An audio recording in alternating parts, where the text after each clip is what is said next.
출애굽에서 가나안까지. 5. 그리스도의 부활.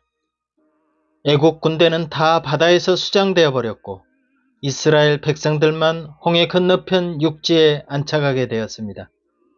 홍해는 세례를 의미하듯이 이는 그리스도의 죽음의 과정을 지나 부활로 나아가는 그림자입니다. 홍해라는 죽음을 통과해 이스라엘 백성은 엄연히 살아있는 존재로 남게 됩니다. 모세가 이스라엘 백성을 거느리고 홍해를 건넌 것을 기념하여 제정된 절기가 바로 초실절이었습니다. 그러니까 무교절 다음에 이어지는 절기입니다. 초실절은 무교절이 들어있는 그 주일의 안식일 다음 날인 일요일입니다. 그날은 농부들이 수확한 범보리의 첫 이삭 한 단을 예루살렘으로 가지고 오며 제사장은 그 단을 여호와 앞에서 흔들었습니다. 그런데 예수님은 무교절 중의 일요일에 부활하셨으므로 예수님은 이 명절이 상징하는 바를 분명하게 이루셨습니다. 고린도전서 15장 22절 23절에는 아담 안에서 모든 사람이 죽은 것 같이 그리스도 안에서 모든 사람이 삶을 얻으리라. 그러나 각각 자기 차례대로 되리니 먼저는 첫 열매인 그리스도요, 다음에는 그리스도 강림하실 때 그에게 붙은 자요라고 풀이했습니다. 이는 그리스도가 무덤에서 일어나 부활하신 것으로 첫 열매가 되신 것을 상징하는 초실절이었습니다. 초실절에는 첫 곡물인 보리수확을 주신 하나님께 감사하며 첫 곡식단을 봉헌하는 축제입니다. 이 절기는 실제 광야에서는 지켜지지 않았는데 이는 척박한 광야인데다가 계속 이동하였기 때문에 곡식의 첫 열매를 따서 여호와 하나님께 드릴 수 없었기 때문입니다. 그리하여 이스라엘이 가나안 땅에 들어간 다음에야 지켜질 수 있었습니다. 그리스도는 안식일 다음 날 부활하셨습니다. 그는 부활의 첫 열매로서 성도들의 부활 보증이 되셨습니다. 절기의 시작은 무교절 후, 즉 안식일 다음 날에 곡식단을 흔들고 번제와 소제를 드리며 애물을 드렸습니다. 그렇다면 홍해를 통과했던 이스라엘을 통해 그리스도의 죽음과 부활에 이르는 상징을 신약에서 찾아보도록 하겠습니다.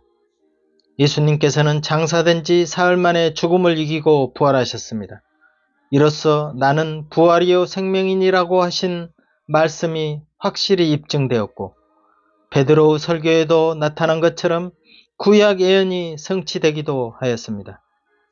만일 그리스도 부활이 없었다면 우리의 믿음은 헛것이라고 말씀하십니다.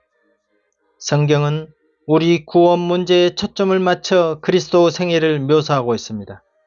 즉 그리스도의 성육신은 그를 믿는 자에게 영생을 주시려는 하나님의 계획이었기에 그의 죽음과 부활은 우리 구원 문제에 깊은 의미를 주고 있습니다. 그의 부활은 첫째 우리를 의롭다 하심을 위한 것입니다. 또 우리가 죽어도 다시 살아 영생할 수 있다는 그런 소망을 예표하는 것입니다. 그러면 왜 예수님의 부활이 그토록 중요할까요? 부활이란 단순히 2000년 전의 역사적 사건을 기념하는 것을 넘어 오늘 우리 기독교 신앙의 핵심이자 전부라고 해도 과언이 아니기 때문입니다. 만약 예수님께서 십자가에서 돌아가신 후 그대로 무덤에 묻혀 계셨다면 기독교는 시작되지 않았거나 전혀 다른 종교가 되었을 것입니다. 부활은 예수님께서 스스로 말씀하신 대로 그분이 하나님의 아들이시며 우리의 죄를 대속하신 구원자이심을 확증하는 결정적인 사건입니다. 특히 사도 바울은 고린도전서 15장에서 부활의 중요성을 논리적으로 그리고 간절하게 역설합니다.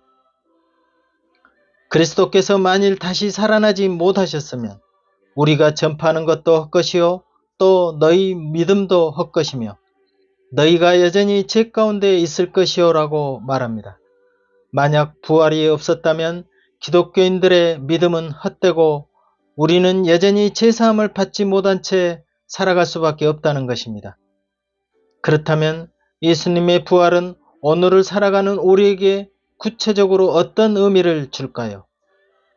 예수님은 십자가에서 우리의 죄를 대신해 죽으셨을 뿐만 아니라 부활하심으로 사망의 권세를 깨뜨리셨습니다.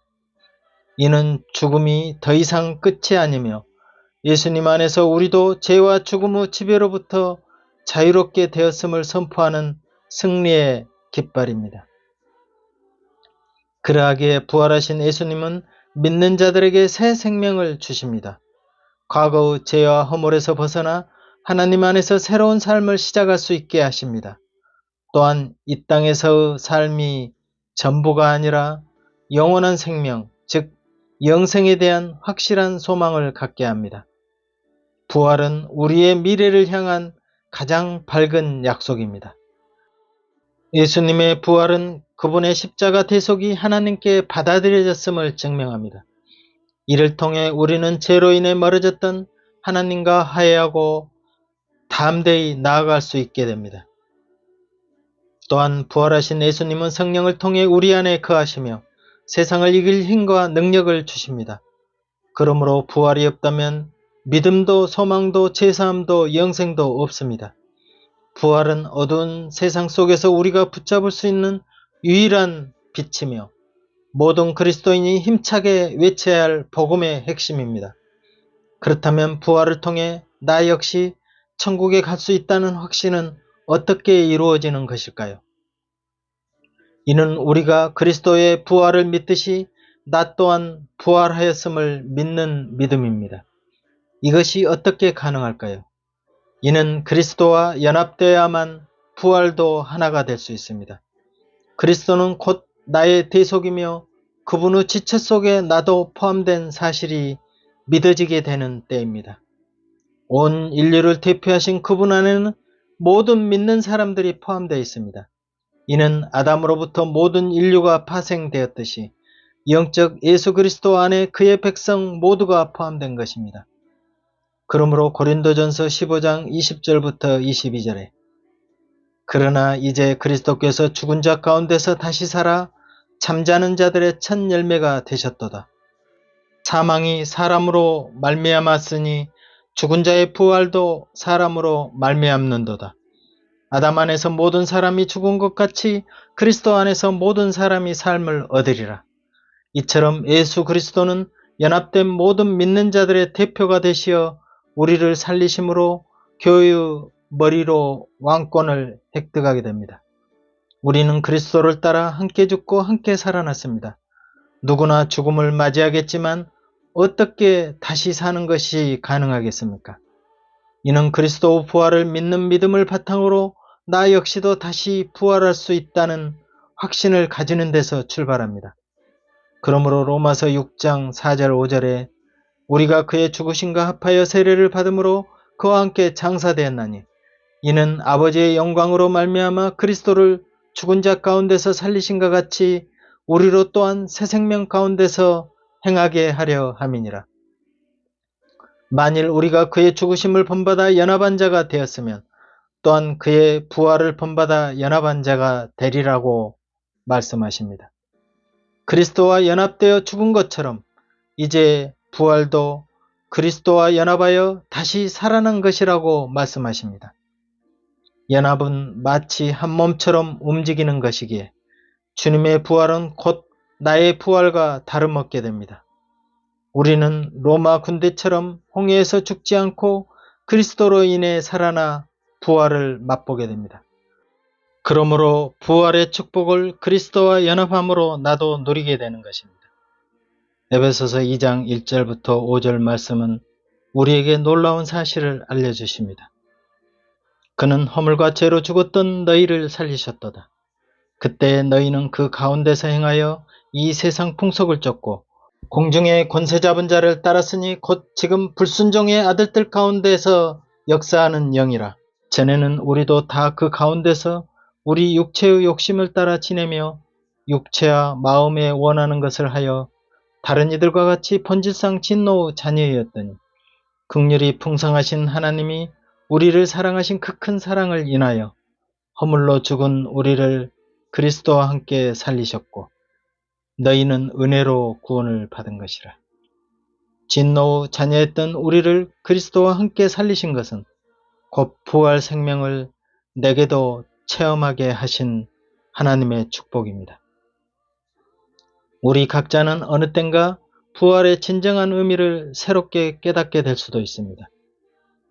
예수 그리스도 부활은 죽음 뒤 3일째였지만 나는 교회 나간 지 3년 만에야 참된 의미를 깨닫게 되었습니다.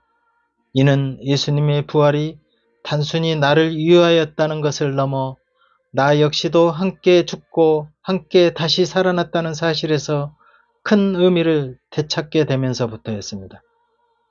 죽음과 부활은 언제나 한 몸과 같아서 우리에게 깊은 의미를 주고 있습니다. 죽음 없이는 부활이 있을 수 없기에 부활 역시 죽음을 동반하지 않고는 홀로 그 의미를 주장할 수 없습니다. 그러므로 반드시 우리는 신앙 안에서 죽음과 부활의 의미가 정확히 내 마음을 지나가야 할 것입니다. 베드로전서 3장 21절에 물은 예수 그리스도 부활하심으로 말미암아 이제 너희를 구원하는 편이 곧 세례라 라고 말씀하십니다. 우리의 신앙은 정확한 회개와 제사함 그리고 세례의 의미인 죽음과 부활을 정확히 깨달아 주님이 보내신 성령이 나와 함께 하심을 정확히 알아야 합니다. 베드로전서 1장 3절에 찬송하리로다 우리 주 예수 그리스도 아버지 하나님이 그 많으신 긍휼대로 예수 그리스도 죽은 자 가운데서 부활하심으로 말미암아 우리를 거듭나게 하사 산 소망이 있게 하시며 라고 말씀하십니다. 그리스도 부활은 단순히 나를 위한 것이라고 믿기보다 그 부활이 바로 내 부활이 될 때 나는 참으로 죽고 다시 사는 거듭남의 의미를 깨닫게 될 것입니다.